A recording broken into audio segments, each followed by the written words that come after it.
visited temples in the temple city of Tamil Nadu, did a bulk of shopping, dressed a bit of traditionally, and also explored the culture. The day started from Pondicherry and we started our travel toward Kanchipuram. Women in the city used to put ganja in their hair and it attracted me a lot. So that day I tried it also. Do comment how am I looking. While traveling, the rain was constantly welcoming us towards the temple city. The city is known as Kanchipuram, as we can understand from the name itself that the city is famous for the Kanchipuram sari, which is also known as the southern silk. The roadway between the Pondicherry and Kanchipuram is actually very nice. It was mostly the countryside, that is why the landscape didn't disappoint us.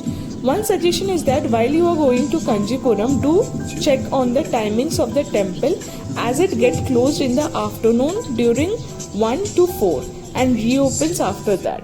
We have reached the city around 2. During that time temples were closed, that is why we went for the shopping first. Suggested by Google Babaji, the best sari store in the city was Prakash Silk and Saris.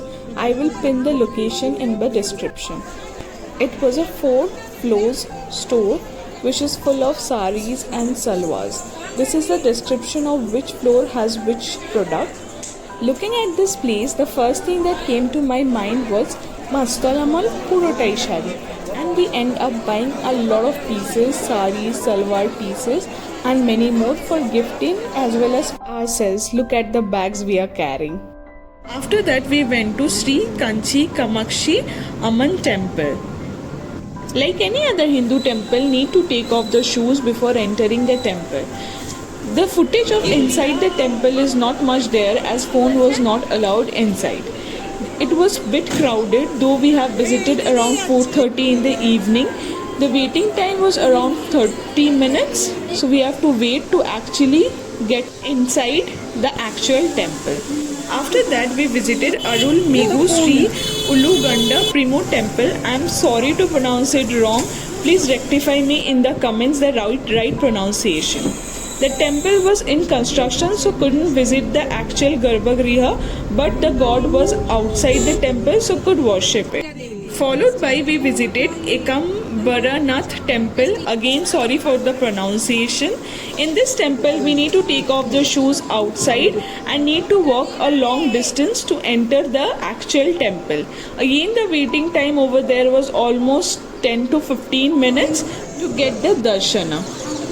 Because of the time limitation, we couldn't see any more temples, but we have to move towards Mahabalipuram. Already it was 7 o'clock and it took us almost 2.5 hours to reach Mahabalipuram from Kanchipuram.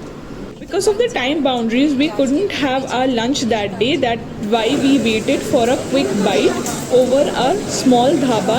We had tea and along with that, first we thought this to be beguni, which is brinjal fried, but in reality this was banana fried. Though it tastes similar kind of, but good. And along with that, chutney was served. We reached Mahabalipuram and checked in our hotel Seabees around 9:30.